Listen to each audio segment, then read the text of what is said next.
It sure is, yeah. It's the best place in the summer, that's for sure. This is the Nile Creek information table. We're having 2 days in the Englishman River Gallery in Parksville. Fabulous location and a beautiful gallery. The owners offered this space for Nile Creek this particular weekend as an opportunity to present our photographs and our promotional information and to raise a little bit in the way of donations. Everything in the world is a fundraiser for Nile Creek Enhancement Society.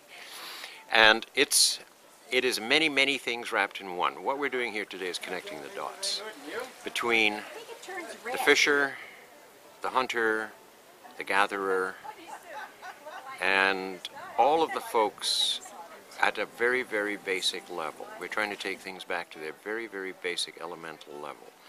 When I moved back to the island full-time, some 10 years ago, I met up with Don Cameron, and he wanted to have some paintings. I remember I went out to his house to look at some of his pictures, and with the idea that well, he was getting a lot of publicity, and I didn't want to get on this publicity, so so I went out to look at his pictures, and I went out and bought 5 the very first day, and since then, of course, we've cooperated in some ventures, and it's worked quite well. We launched his book, his biography, On the Point out here a year ago. So we've known each other for quite a while, and each year he puts on Art in the Garden event, which is what we have here.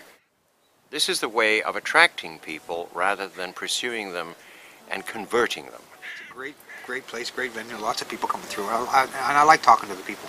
Because you don't get to talk to them in your studio, and you don't talk to them in the gallery, and they buy your art, and there's no connection there, and it's kind of nice to, you know, every now and then to make that connection. Alan Dunfield seems to have traveled a great variety of places. He's got some lovely acrylics of Kluane Lake up in the Yukon, and many local pieces.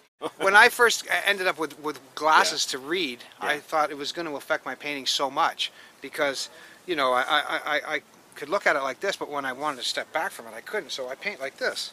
So everything's out of focus when I'm blocking in my shapes, and then I go like this to... If you squint, you can see the shapes. If you open your eyes, you see the color. And then we have Dan Gray, who's whimsical and wonderful, and does beautiful pastels. The curve of the beach catches me, and I just like the attraction of the people, and it's a very simple painting, but it's pretty much a day at the beach in Rathtrevor in our high summer. Brian Buckrill is from Ontario, he lives out here now, and has done some absolutely amazing landscapes and so on. It was through Don Cameron, the owner of the gallery in this particular property. He thought that the work that I did would kind of, it's different enough, but similar enough that it would complement what the other folks are doing here, the other 5 artists. So, and it's a great honor for me. I'm pretty new at this game, so being a part of this with those folks is pretty satisfying, to say the least, for me. Money is the least important of all the elements, but it is one of them. And what we have here is asking people to consider the beauty of our universe and our planet, and use this as a way of enticing people to come to the table with us and contribute.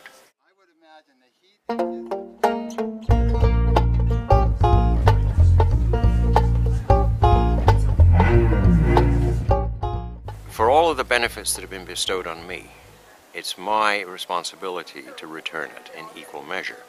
So this is what we're doing here today, is we're a generator for all of those things, plus the cashola that is needed to do it, because we don't take government money.